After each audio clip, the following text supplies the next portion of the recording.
What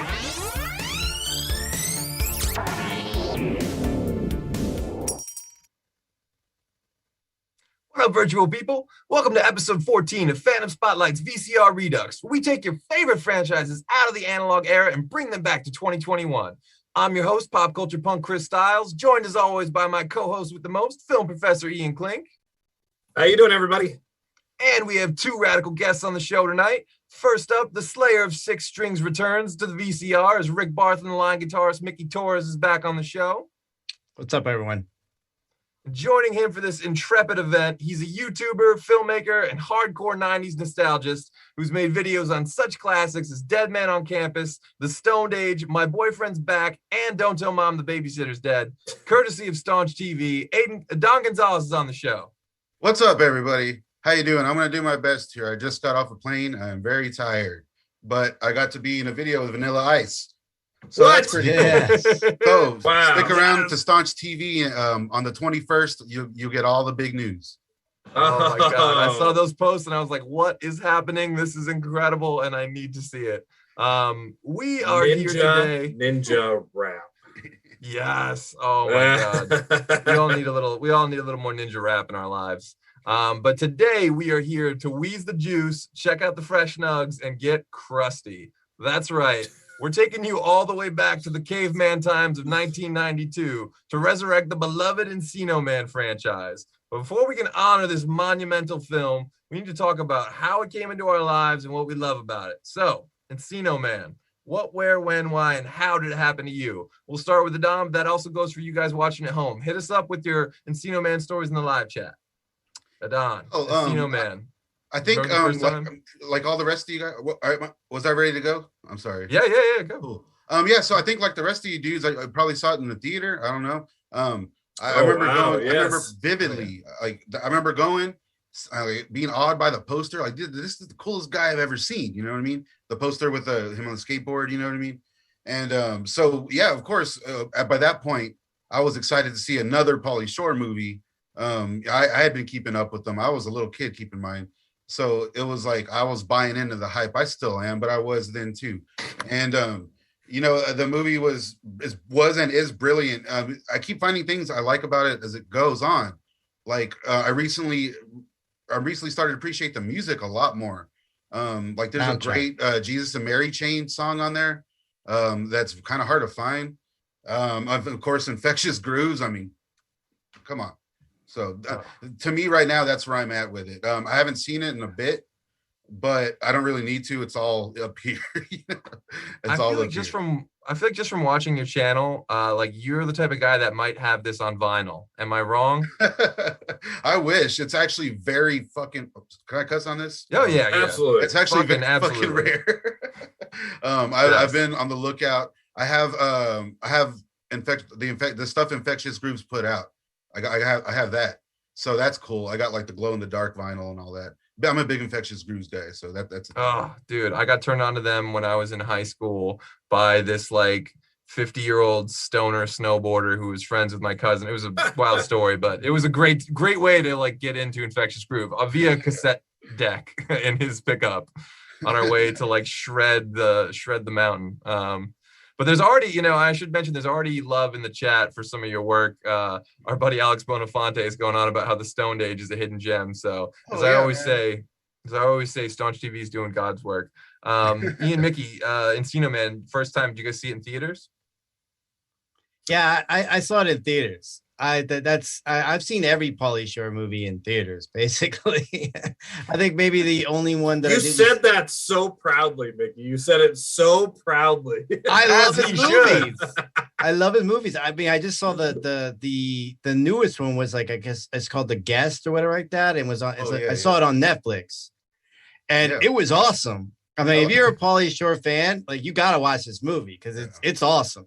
For sure. In any event, I saw Encino Man in the theaters, and like Adon was saying, like the soundtrack. I mean, I'm a huge 80s hard rock heavy metal fan. So Vince Neil's "You're Invited, But Your Friend Can't Come." That song was awesome, especially with the awesome Steve Stevens playing guitar on it. So I was all into that. Infectious Grooves. The soundtrack alone had me. But like you know, again, like a huge Pauly Shore fan. So I saw it in theaters and I love it. I didn't see it in theaters though. I actually rented it because I remember seeing the box and hearing friends talk about Encino Man. But I actually got mine from, it was called Slagle's Pharmacy in Wellman, Iowa, and it was an old school pharmacy with that actually had you could get scoops of ice cream. Pharmacy was in the back, little 5 a dime kind of stuff here. But in the front of the store was the VHS section, where you could rent VHSs from them. And I remember I got Revenge of the Nerds 3. Oh, sorry, Revenge of the Nerds I, The Next Generation, and Encino Man. I remember those are the 2 that I got at that time. Wow. What a double feature. Oh my God. Exactly. I went nuts when Revenge of the Nerds I, The Next Generation hit Blockbuster like store shelves as a kid. I was like, it's back. It's back and it's great. I was like too young to understand that this is not great. Like this is not great at all. But we didn't care. It was great. I loved it. Actually. Somebody returned it finally. It's like, not to diverge too far, but arguing between Nerds 3 versus Nerds 4 is kind of like arguing between RoboCop 2 versus RoboCop 3. Like they're just not what came before, no matter how you slice it. Even though they have Corinne Bear in the 4th one, which definitely Boogers in Love. Come on. Yeah, you get Ogre back. That's another positive. But despite all that, they still kind of laid an egg. But back to Encino Man. This was like one of the first movies that I remember seeing in theater and think like my dad took me and my brother, and I remember kind of thinking like, oh, he probably wouldn't see this. This isn't like an action movie, or like a horror movie or these other things. Like he probably wouldn't see this if it wasn't for us. But damn, this movie's great. And obviously you can't talk about Encino Man without talking about B. Frage. I mean, this movie put him and Pauly Shore, really both of them. See, I kind of think the only time I've ever seen that in a movie where 2 guys get put on the map so big, so fast. Like they, beforehand, Pauly Shore was like an MTV VJ. B. Frage was completely unknown. I feel like the day after this movie came out, they are both household names and the biggest like stars in the world. Oh yeah, they definitely stole the movie. I mean, like you go in like thinking Sean Astin's like the star of the movie, but like it's basically it's Pauly Shore and Brendan Fraser. I mean, like Sean Astin's like an after fact. You're like, oh yeah, that's right. Sean Astin was in this too. Well, it's funny. I've always thought that it is the strangest leading role. Like, I almost feel like the writers had it in for Sean Astin with like the stuff they make him do in the movie. I'm like, why is this guy is not fucking likable at all? Like he's like using people, he's like abandoning people, he's like pining and whining that he doesn't get this girl and he doesn't deserve it, doesn't do a single thing to like deserve her or grow or change. There's no character arc, and it's funny. I asked Sean Astin about this film when I was doing a Goonies panel with him and Carrie Green, and I asked him because he mentioned like working with people again. I was like, well, you worked with Ke Huy Quan on Encino Man. Was that like a fun reunion for you guys, like hanging out on set and stuff? He's like, I was so miserable making Encino Man. Let me tell you, like, the only good memory I have that whole time was playing Super Nintendo with Brendan Fraser. And he's like, the rest of it, I just absolutely was miserable. I'm like, just thinking in my head, like, it shows. Yeah. Like, fucking Rudy. Definitely. And what's cool is like, Pauly Shore, like he was originally supposed to be Link. I mean, he tried out for Link. And he didn't make they didn't cast him because they wanted to go with Brendan Fraser. So they were like, oh, well, we're gonna go with Brendan Fraser, but we like you a lot. So they basically created the character of Stoney for him. Oh, interesting. And most of his lines are just ad libs.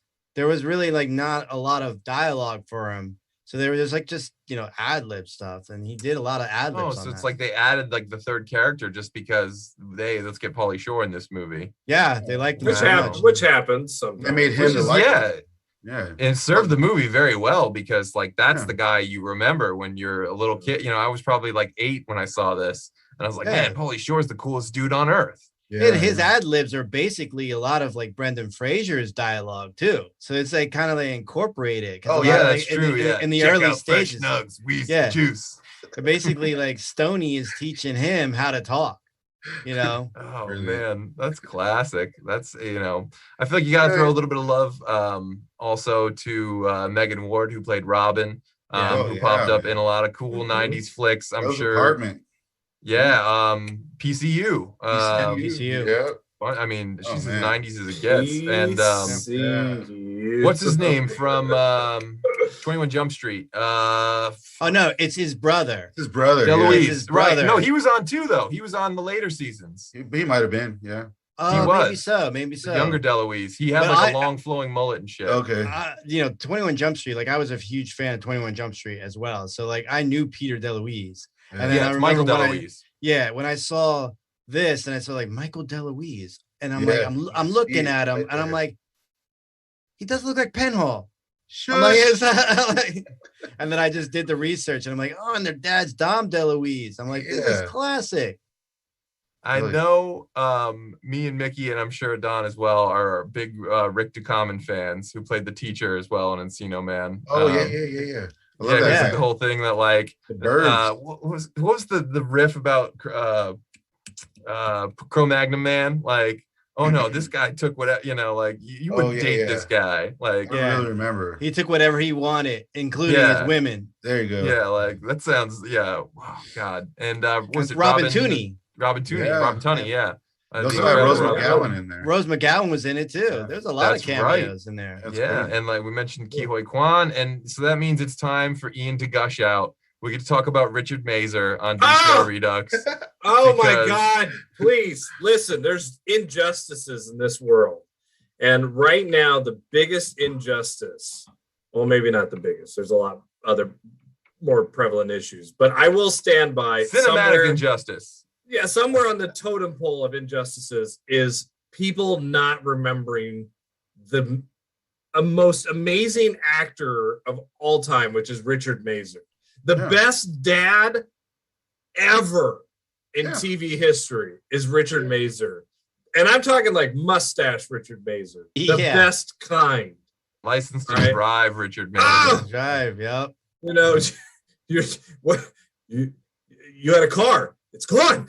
You even had a window. That dude gave me nightmares. Yeah, that dude gave me nightmares for years from it. His head in the. Oh yeah.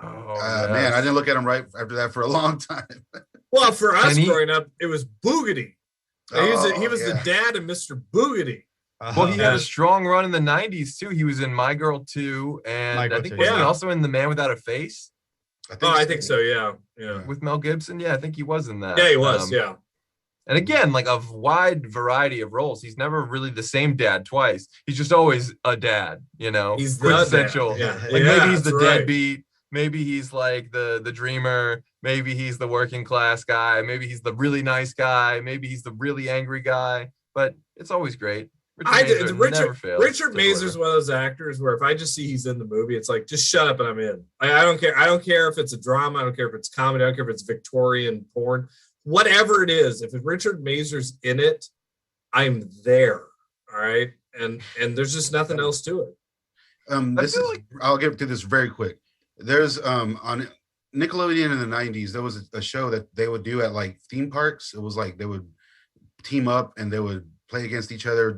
Who can slide down the ride holding up a plate of something, you know what I'm saying, or whatever. Yeah, I remember that show. Yeah, I know. I can't remember what it was called. They did a celebrity one. Double Dare?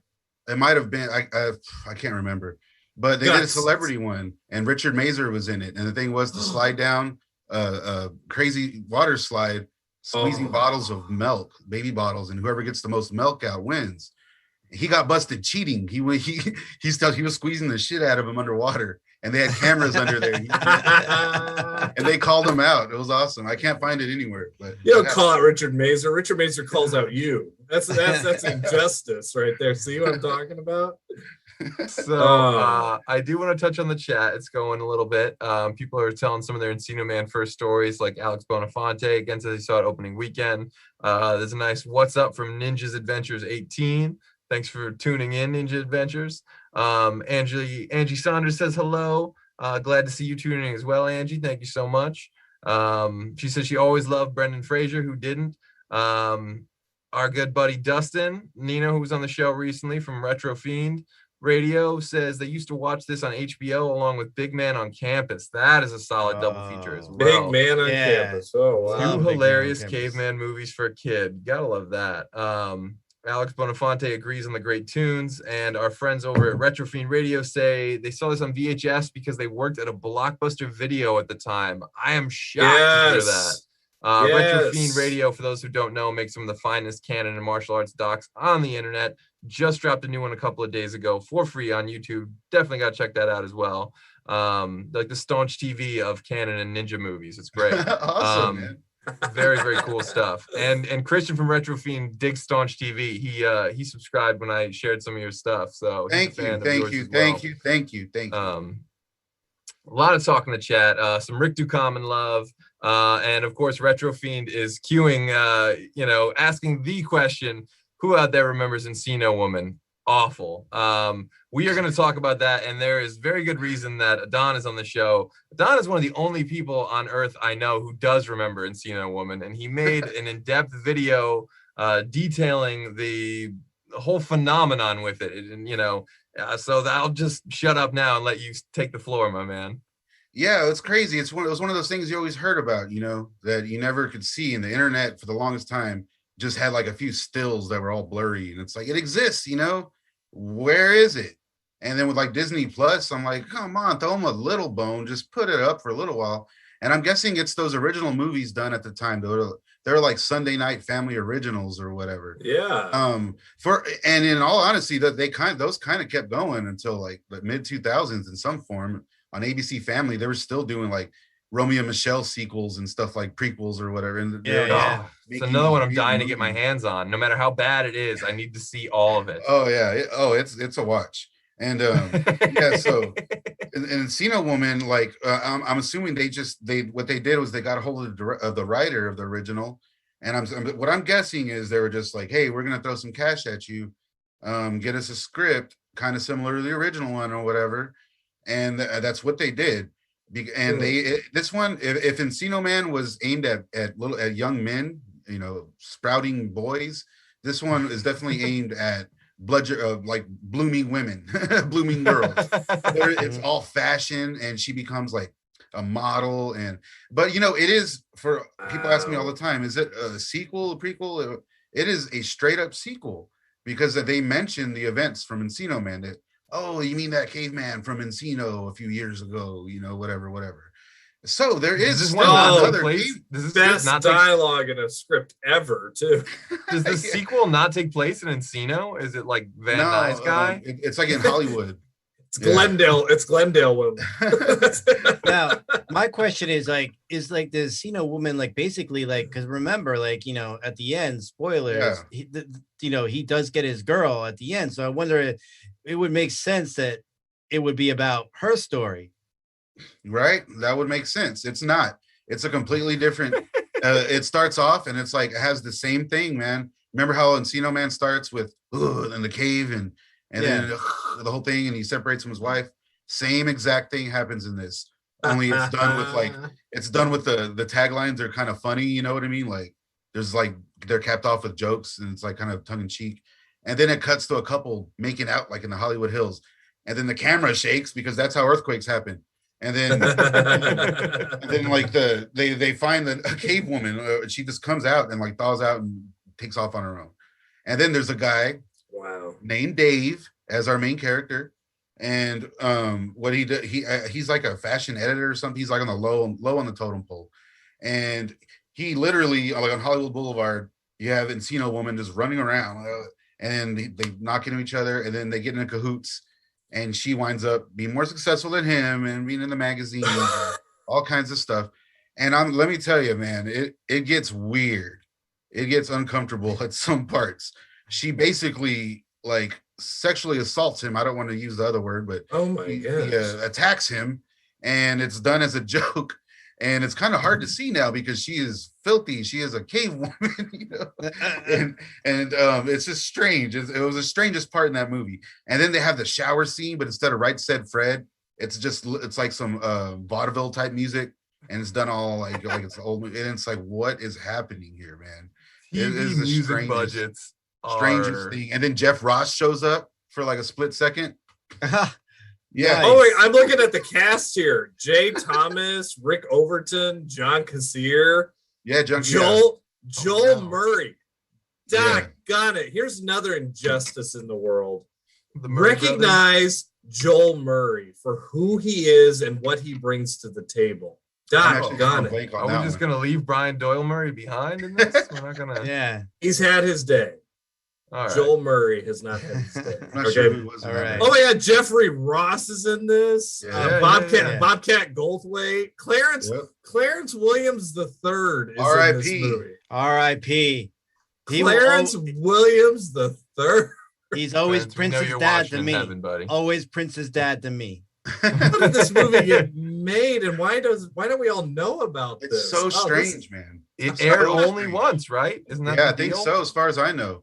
And just like in the middle of the movie, since it's a TV movie, Ed Asner's like walking around like what's supposed to be a room in the palace or whatever, and he's talking, and he's just like, you can tell he's like, I wanted to be on screen or whatever. And he goes and sits down to this like there's like a caveman with actual makeup and stuff, totally different out of the movie, and he sits there and has dialogue with him, and it's like the strangest thing. So weird. Like you kind of see why they didn't put it out, because that was tied into it, the weird Ed Asner. It's very strange. I would love for y'all to see it. Obviously, I'll give you all the link after this. Well, now that I know it is available out there in the ether, I will get my slimy paws on it. And then you can watch my review after that. Oh well, I've already watched your review because I thought that was as close as I could ever get to watching the movie, and I was like, this man is doing God's work. Like this is incredible stuff that he's doing. But other people doing. Oh, I'm sorry. Well, I was just gonna honestly, probably the most fascinating part about the story, the Encino Man thing of after the effect of it all, Brendan Fraser, is who I love it for the fact it's now starting to have kind of this comeback in Hollywood, and people are starting to recognize him and understanding the story of what happened and where he kind of went for a while. But I remember he started really becoming like a really good star but also showed his range. I mean, you've got Encino Man, right? You've got the comedies. You've got George of the Jungle, which is, I'm sorry, pure genius in my opinion.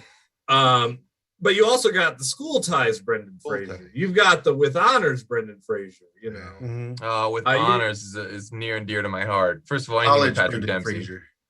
Yeah. Yes. Airheads that was the range. It was like preparatory / college beef rage. Kind of like in between. Then you had The Mummy. You had and then he's an action star. Yeah. We're all like, we love this. Well, the interesting thing though, I always felt like Hollywood didn't really know what to do with him kind of at first. Like School Ties, I thought it was a very good film. Mm-hmm. Some of his other stuff in the 90s was kind of like, hit or miss for me. Like Blast from the Past, just never really did anything. I like it. Blast from the Past. I know it's a Harold Ramis movie, but Bedazzled is also like not my favorite. I loved Monkey Bone, but that barely even got released. God. Airheads, you're right. Yeah, man, that was perfection. Yeah, that was I love this man. He wipes his ass with the contract. I mean, any movie that puts Joe Mantegna in like that prevalent of a role, I'm Oh yeah. The newer Brandon Fraser is like Doom Patrol. It's the newest thing that I've seen him in. And he's great in that. Yeah. For sure. I haven't seen that, but so there's some stuff in the chat I do want to touch up on. Alex Bonafonte concurs about Joel Murray, says he rocks in God Bless America. Our friends at Retro Fiend Radio said that Encino Woman was actually directed by, I didn't say that wrong. Encino Woman was directed by the woman who wrote the original Encino Man. Wow. Interesting fact there I was not aware of. But I really wanted like Encino Woman. It's kind of like, it sort of reminded me of that Problem Child 3 movie that came in the 90s, if you guys ever saw that. And it's like, we're not bringing back John Ritter. We're not bringing back Michael Oliver. It's got Gilbert, though. It's got Gilbert, but I mean, I love Gilbert Gottfried. I know you're watching. It was a different kid. I mean, it was a whole like let's talk about kid and dad. I think it might have had Jack Warden though. This is why the 90s were cool, right? There was so much of this sequels to TVs that we've been talking about today. Revenge of the Nerds, I, The Next Generation. I mean, this Encino Woman. I mean, what else was there? I mean, Rock and Roll High School Forever. Yeah. Yes. Yes. Direct to DVD was in direct to video and direct to DVD is like that was a thing. You know, you had to make content. But there was this you needed to fill Saturday with something, so let's do Problem Child 3 and have nobody but Gilbert Gottfried appear in it. Yeah. I mean, this was the 90s, people. This was the 90s. Do you hear us? This is what we lived through. For those of you that never experienced it, this was our lives. Yeah. It was weird. I do just want to weird, but awesome. Yeah. There's also Joel Murray love in the chat for One Crazy Summer. I just want to add that in there. But you know, to my point with the Problem Child 3 thing is like Encino Woman didn't bring back Sean Astin. Obviously, it didn't bring back B. Frage. Obviously, didn't bring back Pauly Shore. Who's another thing that I think interesting career, and we'll talk about that a little bit, is like post Encino Man. It was either like huge hits or huge misses for Pauly Shore. I feel like Son-in-Law, I felt like it was a huge hit. Biodome was like a huge hit. But then you go to some of the other, like Jury Duty. Yeah, I love Jury Duty. I liked it. Biodome. Oh my. But like now that I get older and I watch Jury Duty, I can see why it doesn't work. You know, like the way those other movies work. You know, it's not like, you know, any movie can have things go wrong. But the In the Army Now one was yeah. I still like it, but yeah. I mean, I was a diehard dude. I watched every episode of the Pauly Shore show that was on the Fox network, and I thought that was fantastic. You know, I thought that was like the greatest thing ever, and like everything that was on Fox in the early to mid '90s got canceled way too fast. Congratulations, YouTube! We're the only channel that actually is analyzing the artistic value of the Pauly Shore film. Yeah, man. Somebody should right here on Somebody Fandom Spotlight. I made a video. Look, Chris. Don't give me that look, Chris. You know exactly why this needs to be addressed. I give no looks. No looks.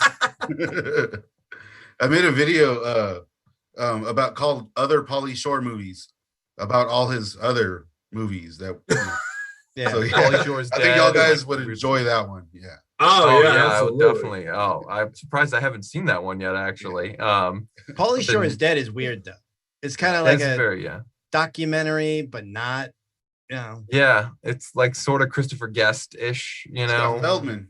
You got Feldman. Yeah, got Sheen and Feldman. Maybe that's where the beef started between those guys. Yeah. I'm just saying this is weird. Let me back the truck up out of this weird, awkward territory I just drove it into. Back to Encino Man and Encino Woman. I always thought that Encino Woman could have been incredible if it was made in like '93 with a budget and they brought back the original actors and stuff. And like, Link's a little bit more adjusted than she is. He can talk about Nugs and go to like Magic Mountain, and she's got to like start from scratch. Yeah, there should have been an Encino Man too. In my opinion. Oh yeah, it warranted enough to have something follow it, and again, I think that probably would have helped Brendan Fraser. Like in the case of bigger sequel, better. In the case of Problem Child, I can understand why they went cheap, because they weren't getting the kid, so they're like, why would we pay for Ritter if we're not getting the kid? You know, they just do it on TV. They didn't think it was valuable enough either, too. I'm sure they were like, we can get any kid and. Well, the kid sued Universal, actually, the kid's family, right? Ian, you were telling me about that, I believe. Yeah, he did a whole podcast actually with Gilbert Gottfried talking about it was a history-making case because Universal wasn't opening up their financial records, and so the kid's family sued, and they basically said you could sue and you're never going to work again, or don't sue and you'll have lots of movies. They're like, no, we'll do Problem Child 2 and sue you. And the kid never worked again, but they got their money out of Universal. So the fact that they even made a 3, I think, was a contractual thing. I think they had already pre-sold a Problem Child 3 in the world, but when that lawsuit happened, the weird Hollywood, the old ways, yeah, we got to do this because it's cheaper to do it than to get sued. So let's do that, It's a really weird world. Again, the 90s, it was weird. You feel for like filmmakers who were thrown into these fires, like when they made that Fantastic Four movie, when Roger Corman did in the 90s that was made just to keep the rights, you know, like the rights. That's and brutal. the other Fantastic Four that they did with Michael B. Jordan was another instance where they just did it to keep the rights as well. Yeah, I think that's largely true. Yeah. But these are the things that happen. So imagine someone gives you a stack of cash and says, write me a new Encino Man movie for 2021. What do? Do you do Encino Woman the way it properly should have been done? Do you do like as if that happened and you bring B. Farish has a cave wife? Is it Encino Dad? Like, what's your take here? Is it Encino Man without a face? Yes, I want Richard Mazer for 2.5 hours. No, I want Richard Mazer for 3.5 hours. I want this to be, he goes through alcoholism. He has this battle with himself, divorce. I want the whole 9 yards with Richard Mazer. So you want Bruce Willis, Matthew Perry, and Richard Mazer? No, I just mean like I want that movie. I want the epic Richard Mazer movie. Give me the Nebraska. The Mazathon Man. I want the Nebraska. I want the Nebraska, the Venus. You know, you get that one movie for that one actor who's just, this is what he's going to get the Oscar for finally. I want that. I want all one shot. All one shot. You want Heaven's Gate with every role played by Richard Mazer. Actually, just to heck with it. Give the Oscar to Richard Mazer now. Just do it. Quit your bull crap and just give him the Oscar now. You get no arguments from me. Give one to Haim posthumously as well. Oh, he definitely. If you gave me money and I have to make an Encino Man 2, which I would love. Yeah, you worded if I have to make Encino Man 2. I mean, the first one's so perfect. I'm like, it's just like, okay, we're good. But like, obviously, I want them all back, and I want Dave and the chick to go to college. Basically, they're graduated high school, so put them in college. So now you got. But you can't do that now. It's 2021. Well, are you going to recast all these roles and set it in 1994? I would still put it there. Like I would do it like and set it in the 90s still or whatever like that or whatever. Okay, a period movie. And then you put them in college. You put Link there. You put his girl there. You got Dave and his girl. You got Stoney there. And then who's playing young Stoney? No, it's still Stoney. It's still Pauly Shore. I want all of them. You're gonna have 60-year-old Pauly Shore playing a college student. I still want it. Look, we got a young Robert Downey Jr. in Iron Man 3. We can get a young Pauly Shore. It's the CGI. You got it. De-age him. I don't even want to do that. Right. Just have them show up and be 60-year-olds in college, and who gives a crap? Nobody points it out. Yeah. It's like in the 80s when they had all these high school movies. They're clearly 76 years old. Exactly. Yeah. It's like 8 months later or whatever like that, and then you have them there. I'm like, come on. Okay, this is a good example of this. If I could say this, because they're family. They're family. I never know like when Fast and Furious. They're family. I never know when I'll get a chance to do this, but have any of you? We've all watched the Porky series, right? Of course. Okay, you ever watch Meat through those movies? How he just ages. He doesn't age, but he bulks up. Yeah. So by the time you get to like Porky's Revenge, Meat can't even fit in the frame of a door. Well, he is Meat. It's in the name. Well, I know. The first movie, he hadn't built up yet. He's just a tall, guy. But by the time he gets to 3, he's playing basketball. He looks like he's 56-year-old on Venice Beach lifting weights. To make a fair point, Kyle from Fandom Spotlite says they de-aged Robert Downey Jr. for 2 minutes in a movie. A whole movie would be too expensive. That would cost a lot. That would cost more than every Pauly Shore movie that's ever been made. They did it with the Irish. They did it with the Irishman. We could suspend belief. Come on, Irishman. Suspend belief. So if I had to make a movie, if I had to make my own Encino Man sequel, that's what we're doing here, right? Yeah. Yeah, man. So check this out. Okay, I had a very similar idea that you did, Chris. So you got the Encino Woman's way more successful, and Link kind of hangs out with Stoney, and Stoney and Dave, ironically, are pool boys because the swimming pool. And then they're the pool boys in Encino still. Dave's still a total loser. Same guy, like you said, no arc in the first movie. Why would he be different in this one? Still a total nihilistic asshole, you know. Stoney's just kind of along for the ride still. Yes. Meanwhile, you got Encino Woman with a thriving business, you know. And then maybe Stoney and Link get into some trouble at Magic Mountain, and then they have to get like bailed out, or there's something happens between corporations, and then she leaves them. You know what I'm saying? And so, and then keep in mind, there's part two. If part two does part two exist in this? We're doing our own choice. Part. Your choice. If you want to retcon it, you can retcon it. No. We'll leave it alone. So so Encino Woman goes off, and then it turns into like a weird kind of like a Saving Silverman situation, but like, you know, instead of them trying to break them apart, they're trying to get them together, and it turns into like a buddy road movie. You know what I mean? And then interesting. Yeah, and then still no arc. Dave's an asshole the whole time. Yes, I love it. And I love that Dave is not the one who, like, Robin doesn't divorce Dave or anything like that. You assume they're probably not together in your version of the movie. Yeah. She married Matt. Happened. Yeah, she married Matt, and Matt owns the pool cleaning company. They both work for him. She went and jumped in the tub with the cave people all drunk later that night. And that's how that ended. You know that in that movie you can have them at this age now, because you're like they're losers, they're pool boys, losers. Dude, that's fucking perfection. I know Paulie and Sean and B. Fraser are pushing for this movie. I know they're watching this show right now. You guys got to head up at Don and Staunch TV. Yeah. You can afford him now. A couple years from now, he's not going to be so affordable to hire to write these movies. I hope not. He's gonna be a big fucking deal. Get him now while he's cheap, folks.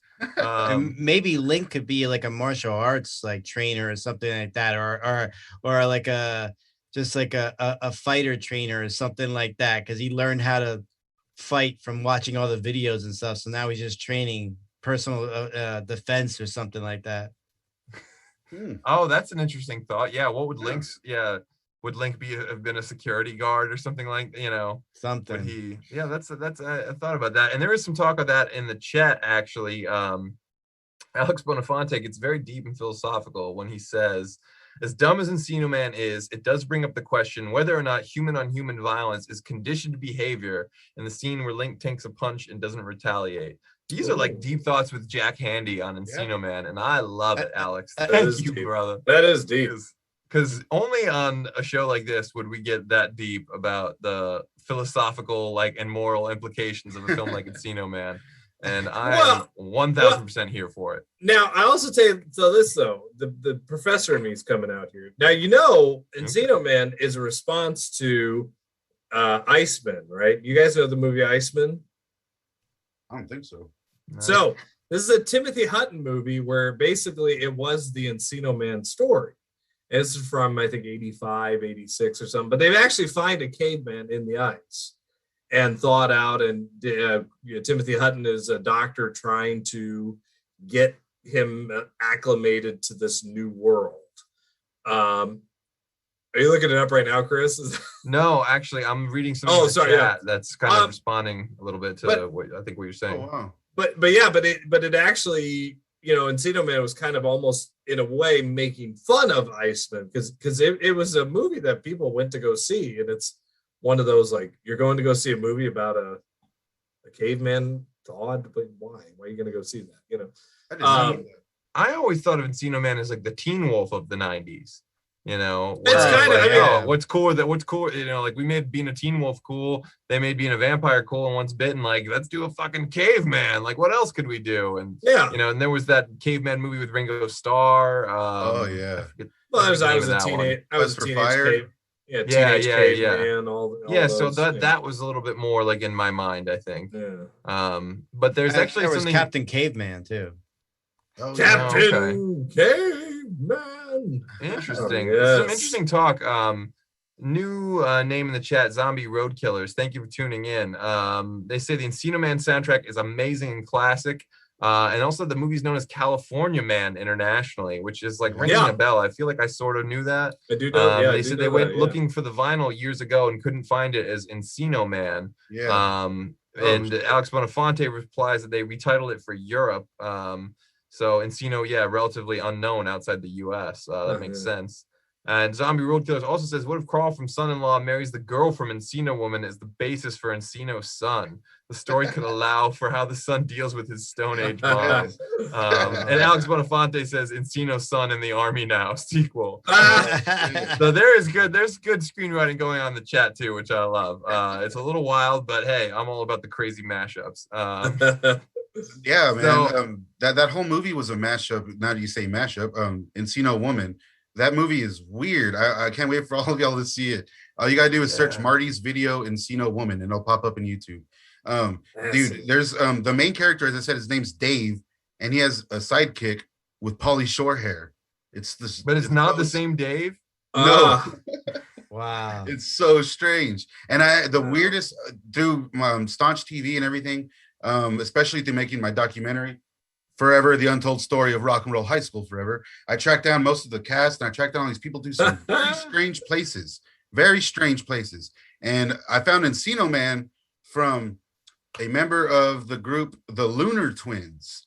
They she popped up on the comments on, I think it was like an Encino Man trailer where people were talking about, wasn't there a sequel to this or blah blah blah blah. She was like, hey, I was in that. I was like, what? Like, what? And I found her and I tracked her down through some weird like LinkedIn or some old email. And I just hit her up one day. And then one morning it was like, yeah, for sure. I'll send it to you tonight. I was just like, holy shit. And then she sent it to me and I was like, oh my God, I have to share with the world. This is like Batman like level shit you're talking. Like, this is incredible. Man. It gets crazy. I have a friend who can just like slide into any famous person's DMs and get them to send him autographs and shit in the mail. I'm like, I need your fucking skills, man. Like, I'm too afraid to like ever do anything like that. That's incredible. But I don't know, Ian, did you have any hot takes on like what you would do with an Encino Man 2 or Encino? Honestly, like, I mean, I went with a more traditional way about it. Being, where it would always go, because obviously thinking, okay, you're not going to get Pauly Shore, you're not going to get any of these guys to return to the roles the way that it was, and it's been all these years later. I actually had, it's funny they're talking in the chat room. Mine was Encino Kids, and it's like the whole idea is like, there's a bunch of kids who get thought out, and it's this whole clan of kids, right? And to me, what was great is the first door for them to knock on, though, is Pauly Shore. Because I can guarantee you can get Pauly Shore to come back. And so they knock on Pauly Shore, and it's Pauly Shore trying to find, and basically they're trying to find their parents. So you haven't seen Link in, forever and a day. And they're going all over LA trying to find their parents. And so you get this whole kind of Little Rascals 1990s meets Encino Man. And I mean, imagine, these kids, I don't know why this scene popped in my head, but any of you from the LA area, that there's that clown liquor store with the clown, big old clown. I just want them throwing a spear at that. This giant clown thing. They're throwing a spear at it and breaking it and all this stuff. And of course, at the very end, who they find is the amazing cameo from Brendan Fraser, where he's now, he is a caveman living out in the forest of, San Francisco, and he comes to collect his children now, and they all live in cavemen's happy ever after.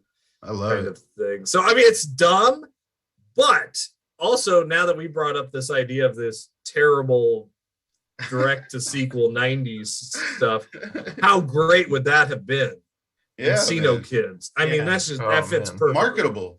It would have worked. Honest, get a bunch of popular kids, get one of the kids to be take the cheaper by the dozen approach, get one of the kids who's a hot singer, one of the kids, is that guy from that one that, that TV show that Smallville canceled, but TV show that got canceled. I know what you're saying. Yeah. And now we can steal them because they're out of work. I mean, that sounds cruel, but that's the way the industry works. I get it. It is how the industry works. It's like, get these stars. Now you got kid power behind it.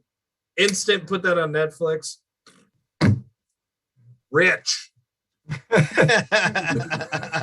Now, it's funny, I had like kind of sort of different thoughts than everyone, but like hearing everyone's pitches, like I really want to see this like pool cleaners version that Don was coming up and stuff like that. I mean, I like a lot of what everyone's doing. I kind of, as always, I want to put them all together. But I'll tell you what I was sort of thinking in my head anyways, because I think it's just sort of funny and off the wall. So I was going to take like my Howard the Duck 2 approach, and I was going to do like Encino World. Like somehow, by some means, Dave, Stoney, and Link they either go back in time, or it's post-apocalyptic and George Miller directs it, or like they just like get trapped in the jungle or something, and it's like now they're in Link's world, and like Link's got to show them. Oh wow!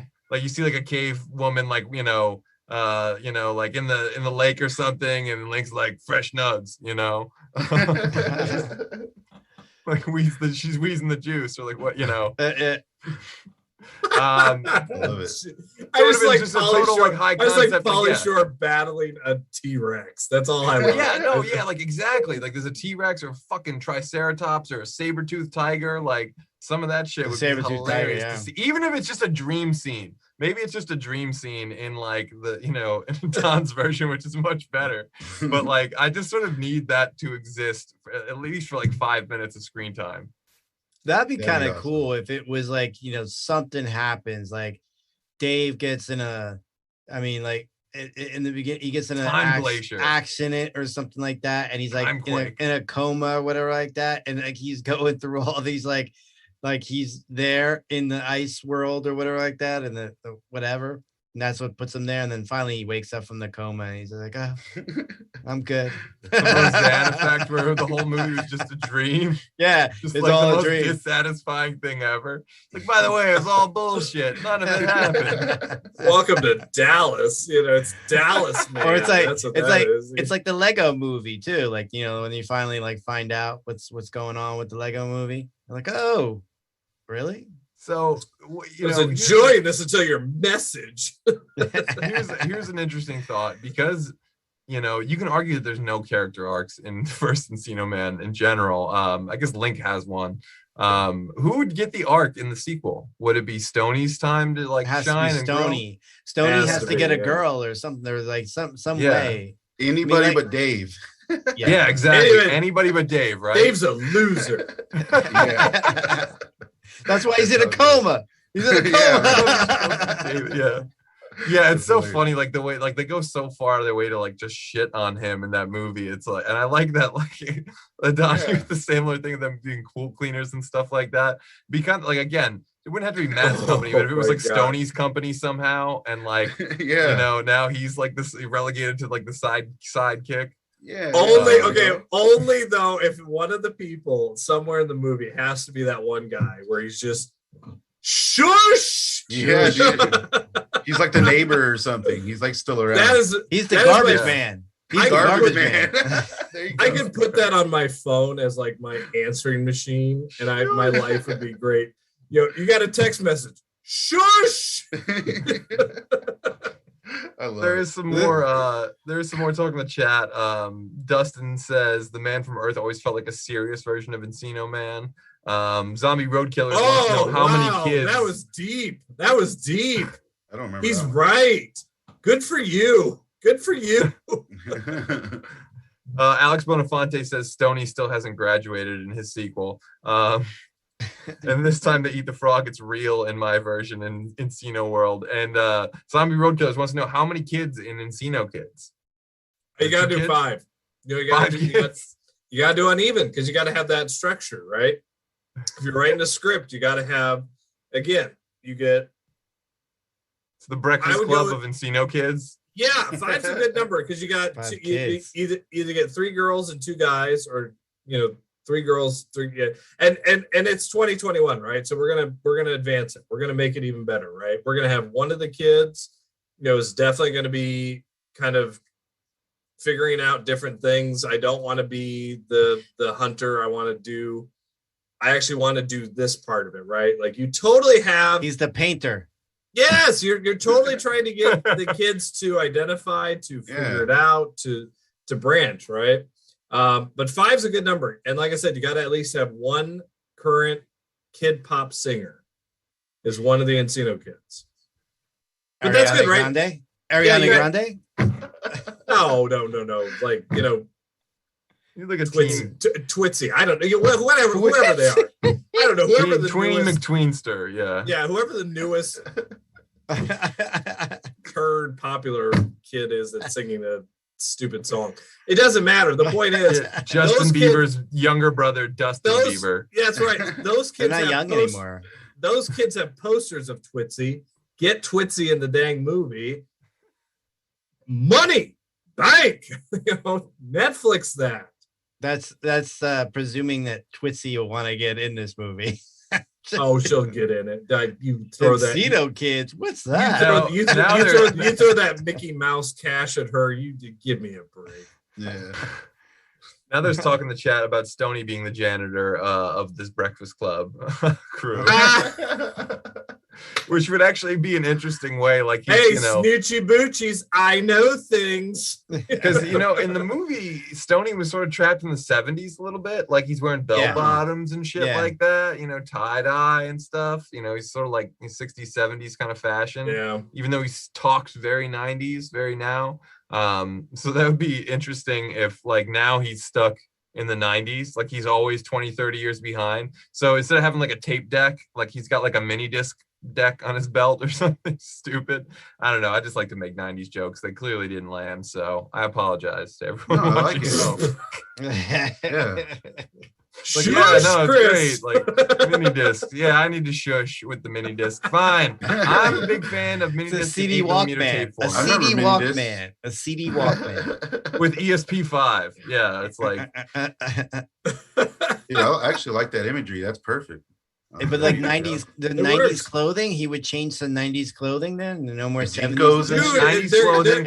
He's got like infectious groove mini disc. Cross colors. Do you know how many of my students come in wearing like Rocco's Modern Life and Nirvana shirts? I'm like, you don't even know who these are. Like, oh, we do. We saw it on Netflix. I'm like, shut up. I watched it when it aired. Like, knock it off. Take that. Go home and take it. Get a new shirt. I still want to see, speaking of dads, Alex Rocco's Modern Life. Alex Rocco was the dad in Dream Little Dream, and he's the Godfather, a bunch of stuff. I want Richard Mazur's Modern Life. I think it'd be more like The Secret World of Richard Mazer. I think that's more the way to take it. Richard Mazur's a spy. That's all there is. Alex Mack that. Have you guys ever met? I'm sorry. Go ahead. I don't know. Have any of you guys ever met Pauly Shore? Have not. No. Oh, actually, no, I did. I'm sorry. It's actually a pretty funny story of meeting Pauly Shore too. So I used to be in a band and tour and all this stuff back in the day called Bed Late for Blue Eyes. Don't Google it. Anyway, we had a manager who lived out in West Hollywood, and we stayed out there with him for a couple of days, and he had crazy money, obviously. And he used to be like, "Oh, Pauly Shore's my best friend. Pauly Shore's my best friend." We're like, okay, it's a weird thing that you keep mentioning it. The more you mention it, the less I believe it. And then one day we're eating lunch, and Pauly Shore just walks in the door like he's been there a million times before, and just like, "What's up, dude?" I'm like, "Oh, what's up?" What the, and like double taked, and he's with the most attractive woman I've ever seen in real life, just like unbelievably hot, girl. And like he has lunch with us, is cool, talking to take some pictures, like, we small talk. It's interesting to me because I have a very close friend who like models his entire personality after Pauly Shore. So like, it's like, oh my God, I feel like I'm hanging out with little Steve, but no, I'm hanging out with like the real little Steve, because he just wants to be you. But at any rate, so when he left, our manager was like, "What'd you think of that girl?" We're like, "Yeah, man, she was smoking, whatever." He's like, "That's his daytime skank. Like, she's nowhere near hot enough to be seen with him at night. Like, wait till he comes around after 7. Like what? Like, geez, good for you, Pauly. Good for you, man." He's like David Spade. Yeah. Is David Spade like that? He's I'm pretty sure all those dudes are. Shit. David Spade's got like, you always see, like, remember he had like all like the hot blonde chicks like before they were really big and stuff like that. Oh, did he? Okay. And then he's good for David Spade. Yeah. More power I met Pauly a few times, but he never remembers, whatever. But probably the funniest encounter with Pauly was at a Corey Feldman show. I went to see him when he toured a few years back. And Pauly just showed up with a whole line of girls, as whatever. And they walked to the backstage, whatever, and we're just there. And when they came back out, they were coming right in front of us. And my buddy he's like, "Dude, Pauly Shore's walking to walk right in front of us." And so I look and he's coming, and I wanted to make an impression. So right when he's in front of me, all I could think to do was go, and then he just looked at me like, and then just kept going. And then everyone was just looking at me like, and I just went, hey, fuck, it's Pauly Shore. We're at a Corey Feldman show. Like, I'm having a good time. Was that the exact sound that you made? Yeah. That's the peanut call, right? That was the exact sound I made. That's the sound he made when he killed the turkey. Oh, it's also the peanut call, I think, in probably it's his thing. Yeah, that is like the peanut call. It is a thing.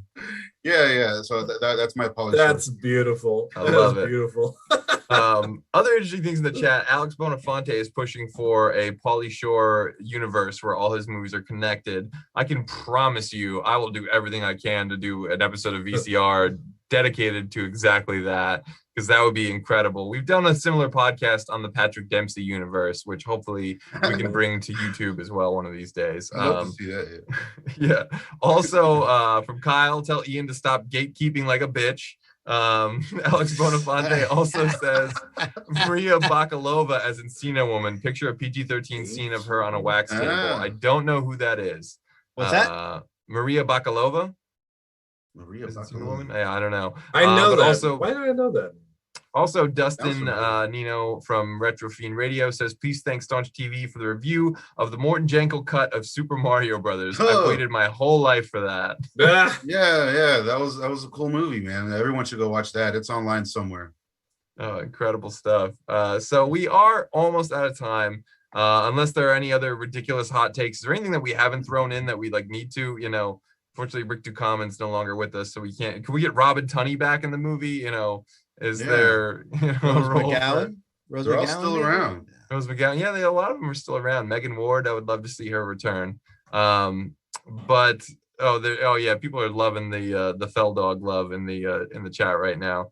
Gotta love them. Speaking of the Coreys, Adon has done numerous videos detailing in incredible detail their careers, their bests and their worst. There's Corey countdown videos, but is there anything coming up soon on the channel you want to let the people at home know about before we sign off tonight, buddy?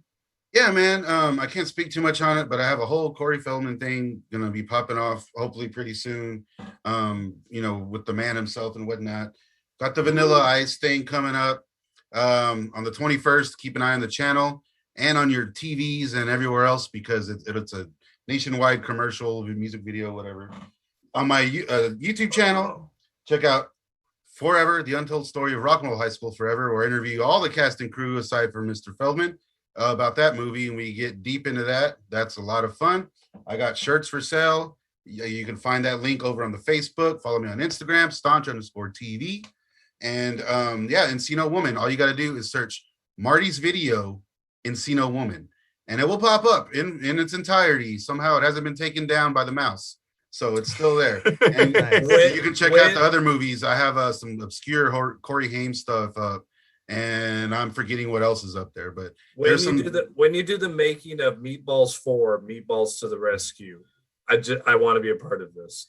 I don't care how, I don't care when, but I'm there for you. That's a very, very interesting story, Meatballs 4. You watch my video on that one. It gets deep. Oh, I can't wait. I cannot wait. It's crazy. And then there's all kinds of good stuff on the channel. If you're into this stuff, this is where I feel like we're all the same here. So anyone watching in the chat, I would love to have all of you as subscribers, of course. And if you aren't already, and if you are, thank you so much. And thanks for all you guys having me on the show. Absolutely. Thanks for coming. Appreciate it. Thank you so much for coming on and bringing your wealth of knowledge on Encino Woman and just 90s pop culture and the Coreys. I am just a huge fan. Mickey, Ian, is there anything you guys want to say to the people at home? Anything you got coming up in the works? And there's also in the chat, Alex Bonafonte says Maria Bakalova is Borat 2, the daughter, I believe. Okay. That could work. Yeah, that could work. Yeah, she could probably be a good Encino Woman if you consider her Encino daughter or something, Yeah, I guess I apologize for gatekeeping. I think it's a reference to the film Gate, with you're keeping his copy of the Gate, or maybe Gate 2. Gate 2. That's the only type Gate of gatekeeping. Gate II. My mistake. Mickey, Whatever. anything? Rick Barth and the Line getting closer to playing shows anytime soon? Hopefully, right now there's nothing on the horizon, but like, you don't know. I mean, like it's kind of one of those things. Very cool. Well, I do want to let the people at home know Monday is the finale of Loki discussion at 7, followed by the Space Jam 2 panel at 9 p.m. I will be on that one as well as my good buddy here, Mickey. So I look forward to that greatly. To also tune in next Wednesday at 9 p.m. as we attempt to go full plaid at ludicrous speed in order to resurrect the Spaceballs franchise. Nice. Spaceballs. That's right. Oh, another killer soundtrack. In the meantime, be sure to like, subscribe, and follow Staunch TV, Fandom Spotlight, the Hollow 9 Network, and Pop Culture Punk. Till then, back up those Betamax, rewind those Laserdiscs, and we'll see you at the movies.